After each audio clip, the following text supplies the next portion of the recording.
Kevin Herter to get it in. Everyone standing at State Farm Arena.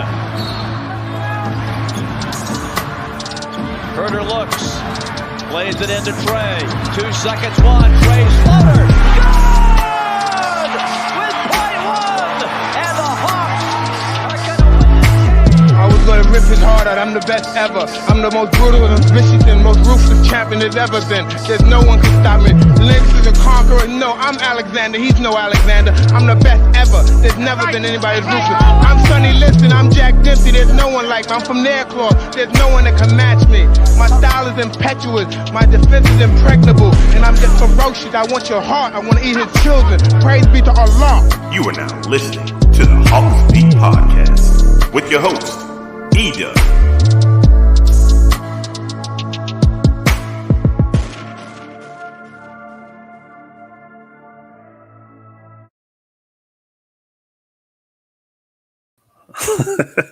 What's up? What is up? What is up, ladies and gentlemen, boys and girls? Welcome into the Hawksbeat Podcast, episode 72 of season 7. It's your man's E-Dub. Decided to come back live, do a live pod again, and talk about game 1, man. Listen, Hawks fans, I know that you guys are still recovering. And let me know how you're feeling, man. Let me know how you're feeling after that doozy of a game, man.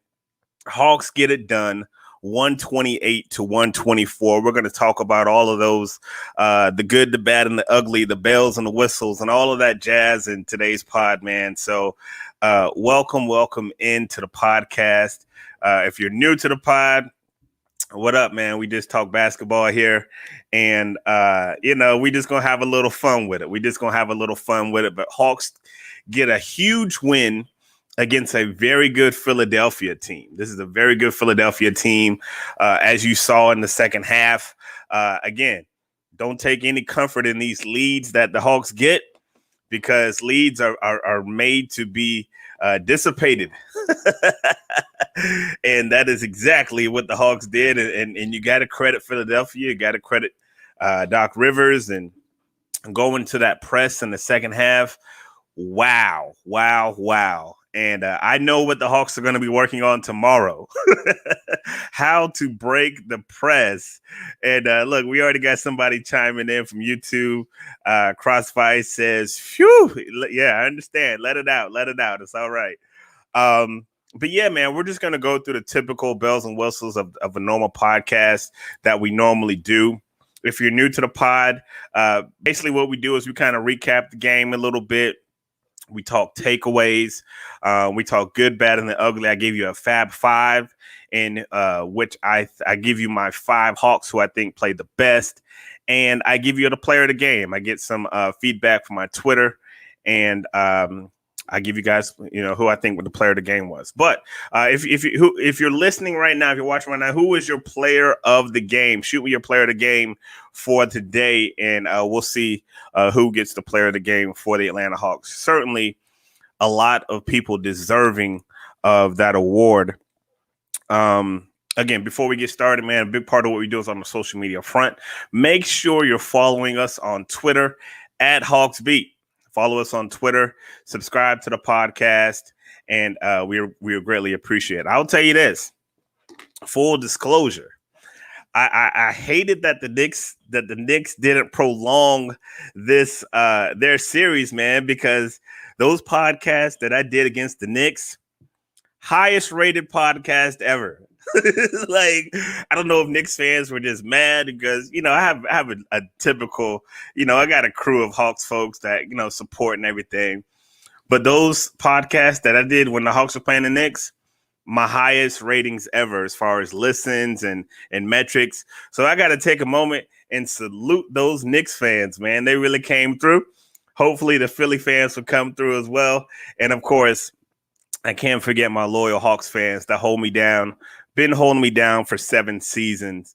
But yeah, man, how are you guys feeling after today's win? Atlanta gets the dub, 128-124. A game that was it was drunk, especially in that fourth quarter. But let's go back, start from the beginning, And we're going to go through kind of a little brief recap. I'm not going to go through everything. I kind of breeze through the recap. I don't really do too much into the bells and whistles, especially I want to get to that fourth quarter. But I'm going to tell you this, man. The Hawks came in there and they weren't gun shy at all. Like, they didn't flinch. They didn't look at the moment, and it wasn't too big for them. They came in there with their foot on the gas. Like, the foot was on the gas. And I think that you really got to credit Nate McMillan and his coaching staff for that. And listen, Trae Young was doing Trae Young's things, right? Trae Young was doing Trae Young things. And they put up 42 points in that first quarter, man. 42 points. Starting a series against a number one seed in Philadelphia, a very tough place to play. You got all those people in the crowd, and you put up 42 in that first quarter. It couldn't have gone any better for the Hawks, man. 12-5 for Trae in that first quarter, 5 assists, no turnovers. And listen, nobody else was really dogging y'all like that. It was really just y'all couldn't do nothing with Trae. And when I say y'all, I'm talking about Philadelphia.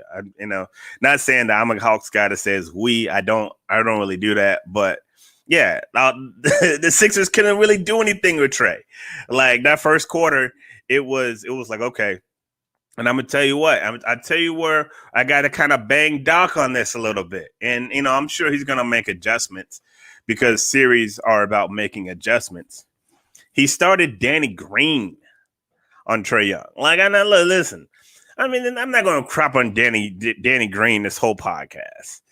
But Danny Green hasn't been the Danny Green of San Antonio for a very long time. Like, I mean, I didn't go back and count the missed shots he had in that fourth quarter, but I did put out a tweet. Every time that Danny Green shoots, LeBron was saying, "Told you so." Yeah, man, Danny Green is a shell of himself. Why would you put him on Trae Young, knowing what Trae Young just did to these Knicks? Like, Trae Young just literally closed down the Garden for the summer. He closed down the Garden for the summer, and you're going to throw Danny Green at him? Like, okay, so I don't want to jump to the second quarter a little bit, but by the halftime, Trae Young had 25 points. 19 of those points was on Danny Green. 19 of those points. So credit to Doc. He realized, okay, I got to make an adjustment. Made the adjustment, put Ben Simmons on Trae, started doubling him, started doing some things. So you got to credit Doc for those changes that he made in the second half. I thought that really, once he went to the full court press, it was odd. It was odd to see the Hawks have no answer for that. Like, I remember in high school learning how to beat the full court press, right? Like, you learn how to beat the full court press in high school. But, like, the Hawks were shook. It was like, what do we do? What do we do? What do we do?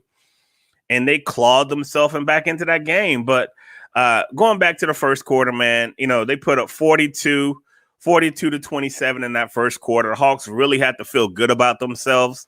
As a team, they shot 72%. And you're wondering, like, this is the number one team in the league, like Philadelphia. Like, if they're not number one, they're top three, like, defensively. Like, what are you doing? Like, the Hawks shot 72% and they shot 50% from three, like 6 from 12. So I don't know what they were doing defensively. I do know what they were doing wasn't working. Like, it wasn't working. And then second quarter was like more of the same. Hawks outscored the Sixers 32 to 27 in that half. In that quarter. Again, Hawks are shooting 52% from the field, 63% from three. Like, they're not running the guys off the 3-point line. I don't know what they were doing defensively in that first half, to be honest with you. First half. I don't know what they were doing. Like, I don't know, like, the scheme. I don't know if Atlanta was just really doing a great job with their ball movement. If they're worried about, them getting points in the paint. But, I mean, the second quarter, it was much more the same. So you thought Trae cut you up in the first quarter. He cut you up again in the second quarter for 13 more points, right? And again, he was the only guy in the Hawks in that quarter in double figures. Like, I'm looking at the game book now, John Collins had 2. Bogey had 3. Herter had 3. But like Trae Young had 13, right? So like you were just getting cut. You was getting cut up by Trae. And it was like, you're not adjusting. I don't know if he was like, okay, I'm going to wait until the second half to make these adjustments, because that's what he did. But Trae was cutting y'all up, man. He was cutting them up, and there was nothing that they could do about it. Because if you try to run him off the 3-point line, he's going to hit his man for the assist, you know? And I think that as this series goes on, it is really going to be interesting to see the chess match between Nate McMillan and Doc Rivers. Both of those guys are bona fide. Both of those guys have coached playoff games. They know basketball. They know basketball, and it's going to be interesting to see the chess match. So listen, you go into the half. The Sixers, you done given this team a 20-point cushion. A 20-point cushion. You're up by 20. You're up by 20. The Hawks are up by 20 in the half. Gotta be feeling good about yourself. Gotta be feeling good about yourself. And I'm gonna be honest with you. When I saw the news that DeAndre Hunter wasn't playing, I was very concerned for the Hawks. No disrespect to Solomon Hill. Everybody that pulls for the Hawks, they love Solomon Hill. But I thought that if you're looking at singular guys, aside from Trae Young, who were instrumental in helping the Hawks get past the Knicks, I thought it was DeAndre Hunter. Like the defense that he played on Julius Randle and his ability to go side to side, his ability to hit that mid-range. I thought that he was very instrumental in winning that series. And when I saw like, oh, he's not playing, I was like, ooh. Like, again, no disrespect to Solomon Hill, but Solomon Hill's not going to give you what DeAndre Hunter gives you.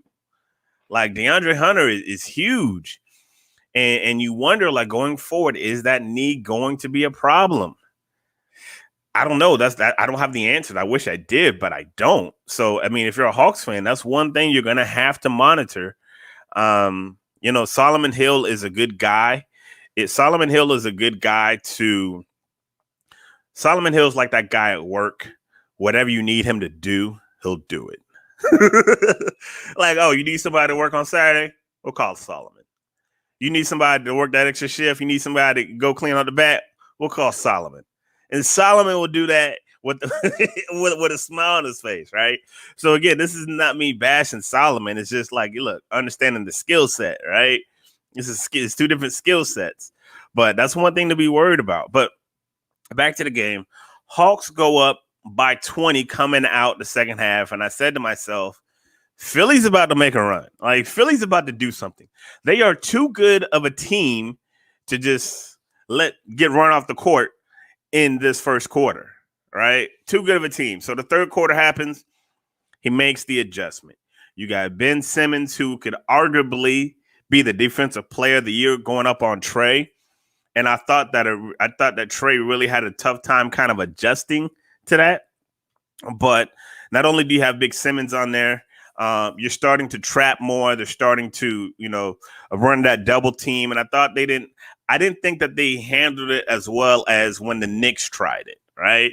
Obviously, because Philly's a better defensive squad. But, I just don't think that they handled it all of that well. And that third quarter, man, it was a doozy. You saw just how good Simmons and just how good Embiid are when they get locked in, right? Like, Joel Embiid is a very good basketball player. That ain't no, like, and it's funny because a lot of folks, everybody was complaining about the fouls. Like, look, I mean, it's funny because I see both sides complaining about the fouls, right? The Philly fans, oh, we're not getting fouled. Hawks fans complaining about the fouls. I did think that I thought the officiating was kind of pro Philadelphia, to be honest with you. But again, like, I'm not surprised. Like, they're at home. They're the number 1 seed. So they're going to get calls. And, like, I understand that. I respect the game. Like, Joel Embiid is going to get a foul before Solomon Hill, right? Like, that's just what it is. He's going to get a foul before Trae Young most of the time. But a lot of people were complaining about the fouls. The fouls are what they are, right? But that third quarter, man, you had Joel Embiid come out, puts in 11 points in that quarter, and just defensively, they were just playing at a whole nother level, man. Defensively, Ben Simmons, he only put four points up in that third quarter, but as a whole, I thought that the intensity for Philly really increased in that third quarter. Somebody said something like, oh, the Sixers didn't wait to play defense until the fourth quarter. Nah, Jack, it was that third quarter.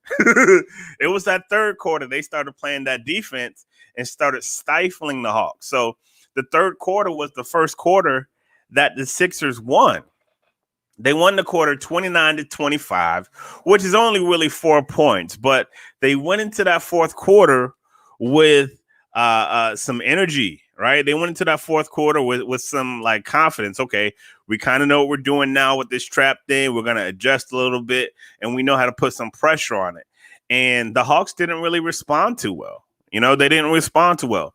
They go on a 7-0 run. They cut the lead initially to 14 with a close to around the 5-minute mark, right? It was about 5-minute mark. They cut it to about 14. And the Hawks respond with 5 straight points.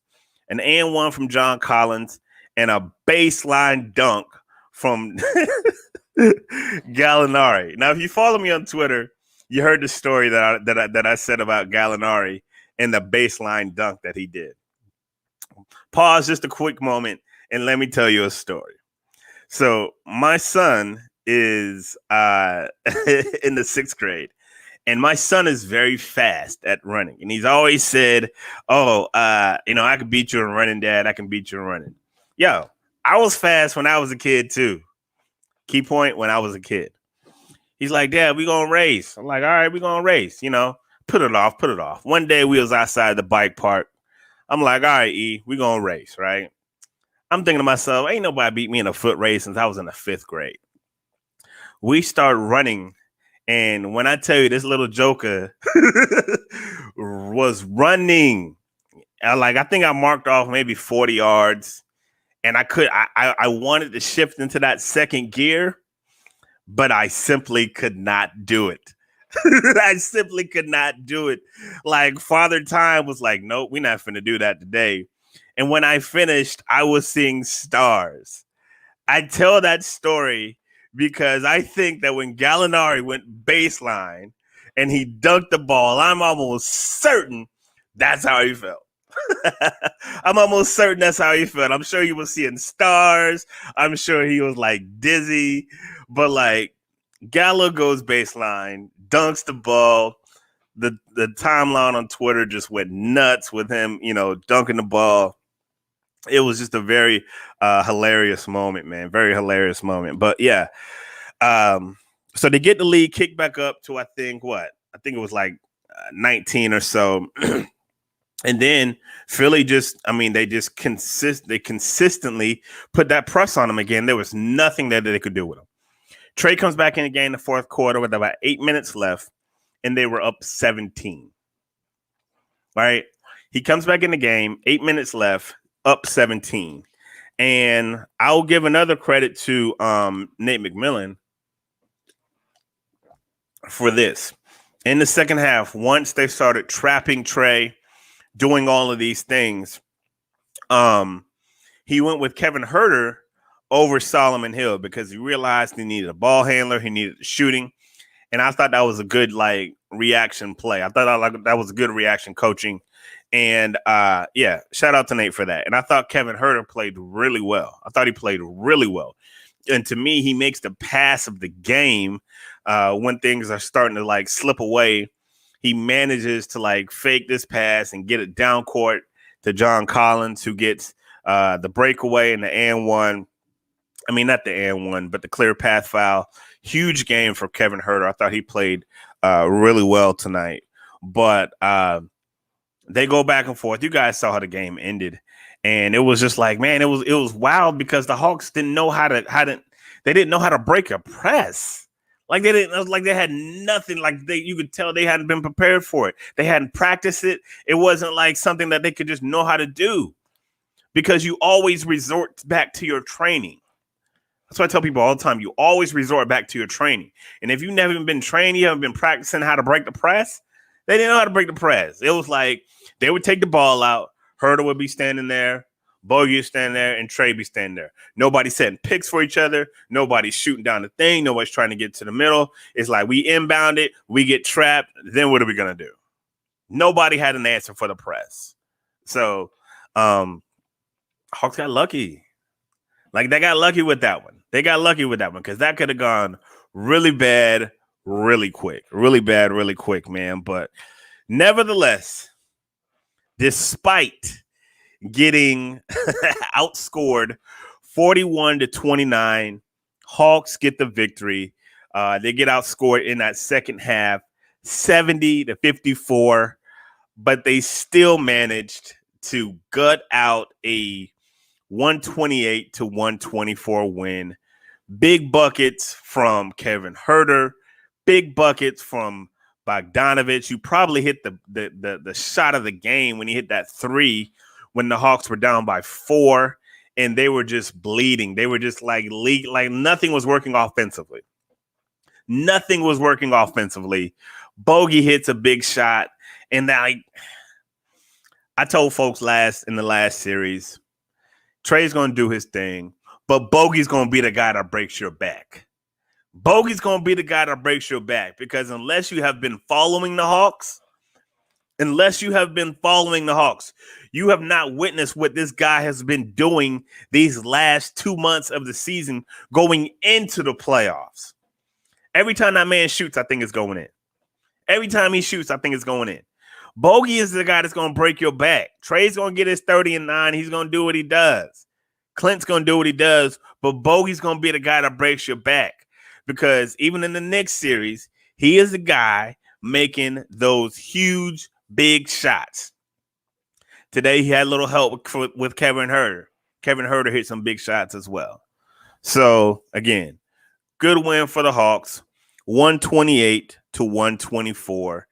And yeah, man, big win for them. We're going to transition into a segment called The Good, the Bad, and the Ugly. And for those who are normal listeners to the podcast, you guys know how we do.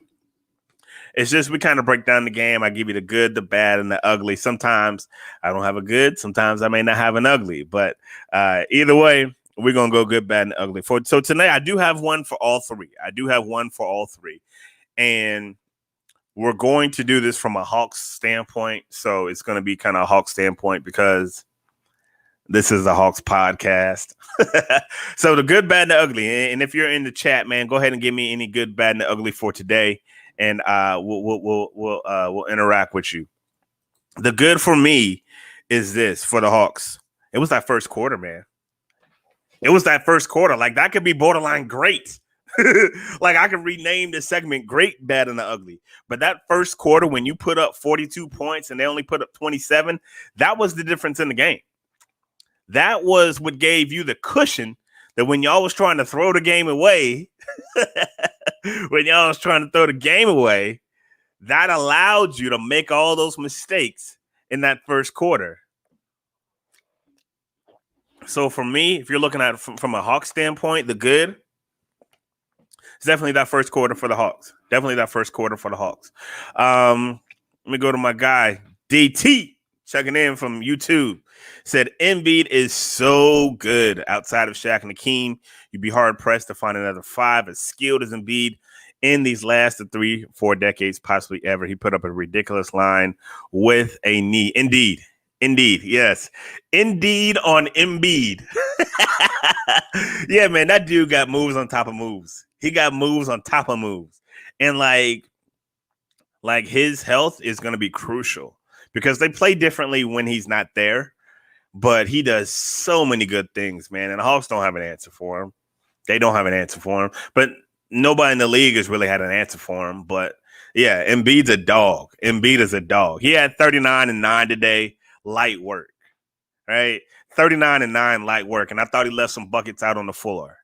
Like, Embiid is a killer. Like, don't get me talking about Embiid. He's a killer, man. He is a good dude. As far as the bad for the game, The bad for me was just everyone complained about the refs. I thought the refs kind of inserted them. Let me not say that. I don't think the refs inserted themselves into the game. I don't think the game was really that officiated that good. I don't think it was as bad as Hawks fans will lead you to believe. And I don't think it was as bad as Sixers fans would have you to believe. But I don't believe it was officiated that well. But that was kind of the bad to me. And if you want to throw in stuff and want to be picky, I don't like when fans complain about the officials. Like, it is what it is, man. Like, you're not going to get every call. You're going to want every call because you're a fan. But you got to understand, you're not going to get every call. Like, they're going to miss some. Sometimes they're going to let them go, especially in the playoffs, man. They're going to let them dudes play, So, yeah, that was kind of my bad. The ugly, without a doubt, is the finish. Like, the last 3 minutes was trash. If you're a Hawks fan, like I don't know what to tell you. Like, the last 3 to 4 minutes was trash. Like, that was definitely the ugly for the day. I mean, the Hawks did. How do you not know how to break a press? Like I hit my guy Derek after the game. Like, yo, like, we practice this in high school. Get the ball to the middle. You know what I'm saying? You got one guy that's going to shoot out. You got two guys. Like, yo, learn how to break a press. You learned that in high school. But, I'm not going to get on that soapbox. But, yeah, that was the good, the bad, and the ugly for me.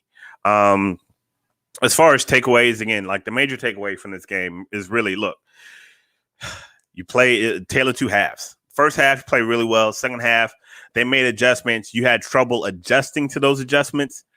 But because your first half was so good, you still managed to get the W. That's big. So now you're going into game 2 with house money. All you really want in those first 2 games is a split, right? Like, all you want is a split. So now you're going in there with house money. You got to get your confidence back because you didn't end the game the way you wanted to end the game. I mean, you got the dub, but you don't feel good about it because of the way you had to, you almost pissed away a 20-point lead. You don't feel good about yourself. So, I mean, that's kind of a major takeaway. But at the end of the day, you're going into this game 2, 1-0, and they're already at a situation where they got to win. Like, you can't give up the first 2 games. I don't care if you're number 1 seed or whatever. Like, you can't give up 2 games at home unless the series goes like like the Clippers and the Mavs that are currently playing now. I don't envision it being that type of series where the away team is just winning every game. So, but that is the good, bad, and the ugly.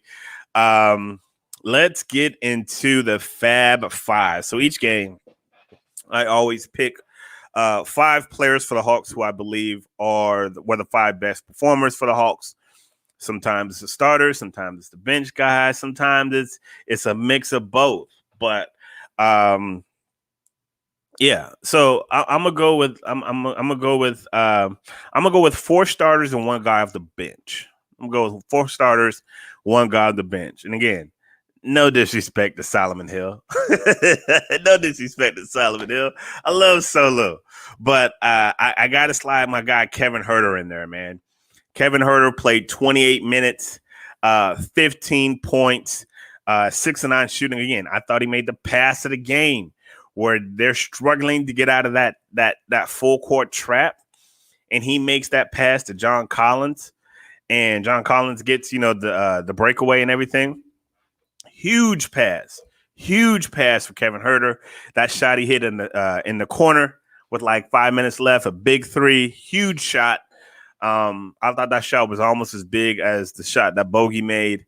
I thought Kevin Huerter played a really good game, man. And you'll see when we talk about player of the game, you even had some Hawks fans saying that he was the player of the game. So shout out to Kevin Huerter. He is part of the Fab 5. Next up, I'm going to go John Collins. 21 points for John. 4 boards. I like to see him a little bit more active on the boards. Only 4 boards today. But, I thought he had a better second half than he did first half. And, none of disrespect, sometimes it's kind of hard for John to find his way in the offense. But I thought he played really well in that second quarter, finishing with 21 points. Like, you can't really be mad at that. I thought John was good when he had to be. And I would just like to see 4 quarters from John. And so he's part of the Fab Five as well. Next, we're going to go to Clint Capella. 11 points, 11 boards. Clint doing what Clint does. You know what I'm saying? Had a block shot, just a defensive presence. I thought he did as well as he could against Embiid. That's a tough matchup for him.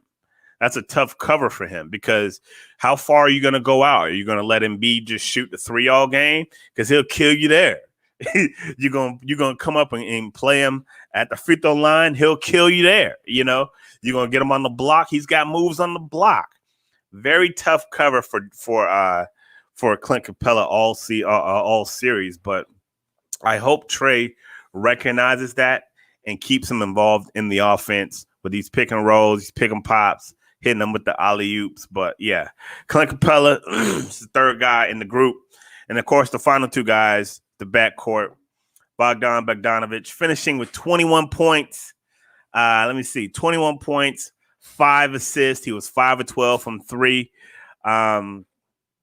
Big shot bogey. Bogey is the guy that's gonna kill you with them big shots, you know.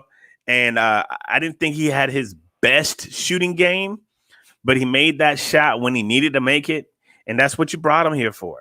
That's what you brought him here for. So 21 for Bogey. He's definitely part of the Fab Five. And definitely, listen, Trigger Trey.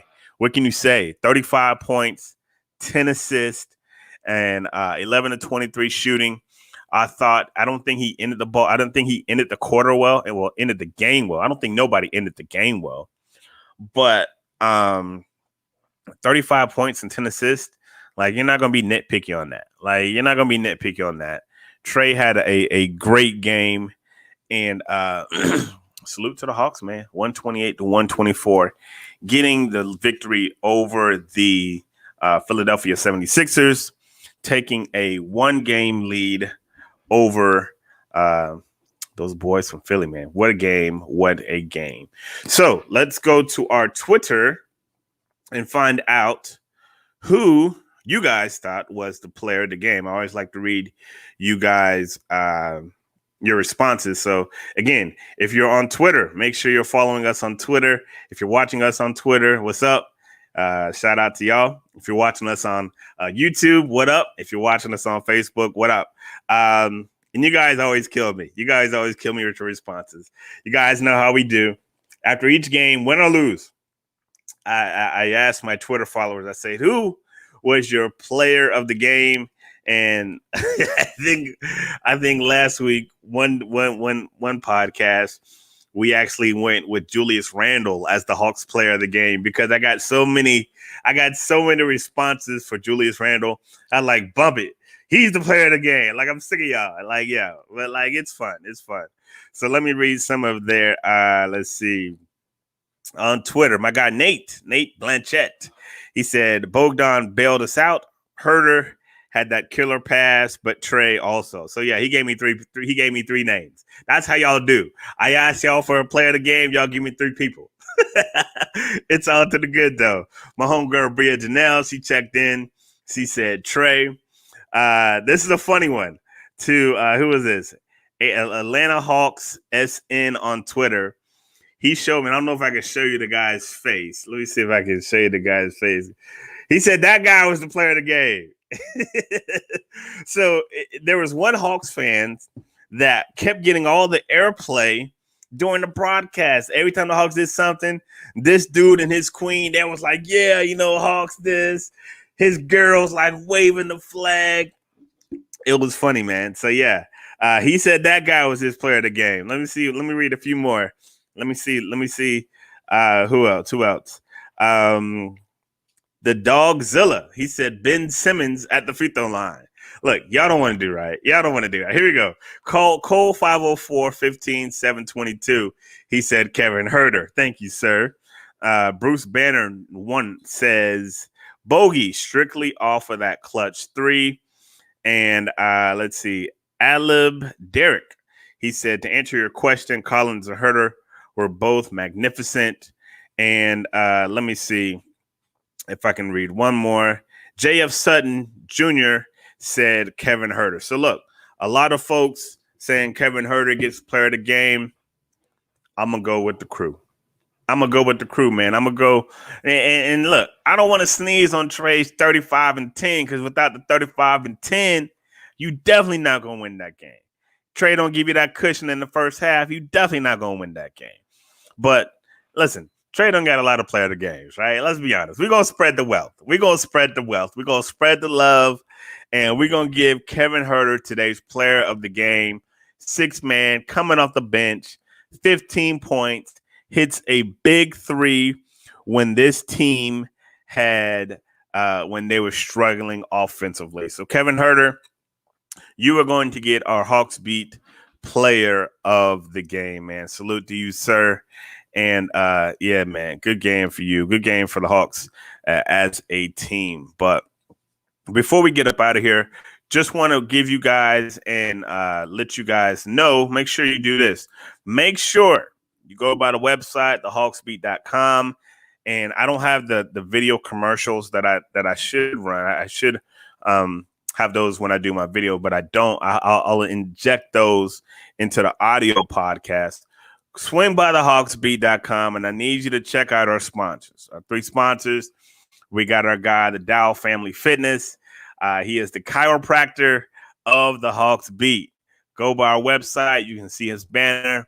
Go check him out. If you're having any back pain, if you're having any type of pain, our guy, Dr. Dow, is going to get you right. Make sure you go check him out.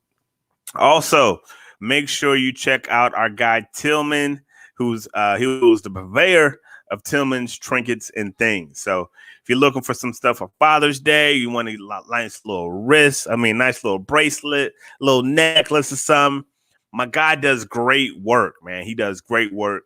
Hit him up. Go to the website. You can get to his page from our page. Let him know the Hawks Beat sent you, and he'll take care of you. I promise he'll take care of you, man. He's done work for me. He's done bracelets for my daughter. And my wife does a great job. And lastly, but not least, hit up our guys over at Manscaped. Manscaped. Now listen, it's summertime. It's hot outside. I know some of you guys are a little, you don't want to go into the summertime with all that bush and all that stuff going on. Manscaped's going to get you right. Go to Manscaped, get you a trimmer, get you some of that. They got toner. They got oils and sprays. They got a whole bunch of stuff. They have lightweight boxers for you that let things breathe. Go to manscaped.com. Type in the promo code Hawksbeat, 20% off your order, and you get free shipping. Again, go to Manscaped. Promo code is Hawksbeat, 20% off your order, and they're going to give you free shipping. So I think, ladies and gentlemen, we got that all. So again, make sure that you subscribe to the Hawksbeat Podcast. Give us a rating, 5 stars. If you don't, we're going to think you're a hater, like Bomani says. If you don't give us 5 stars, we're going to think you're a hater. But support the show. We appreciate all the love, all of the regular listeners, all those who tune in whenever. As always, man, we appreciate the love, appreciate all the listeners. And like we said at the end of every podcast, man, God is good all the time, and all the time God is good. So if you don't know him, you need to find him and show him love, because that is all he is showing you. LOVE, love. Peace. We out. Kevin Huerter to get it in. Everyone standing at State Farm Arena. Huerter looks.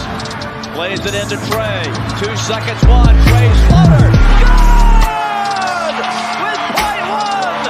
And the Hawks are going to win this game. I was going to rip his heart out. I'm the best ever. I'm the most brutal and vicious and most ruthless champion there's ever been. There's no one can stop me. Lynx is a conqueror. No, I'm Alexander. He's no Alexander. I'm the best ever. There's never been anybody as ruthless. I'm Sonny Liston. I'm Jack Dempsey. There's no one like me. I'm from Nairclaw. There's no one that can match me. My style is impetuous. My defense is impregnable. And I'm just ferocious. I want your heart. I want to eat his children. Praise be to Allah. You are now listening to the Hawksbeat Podcast with your host, Ida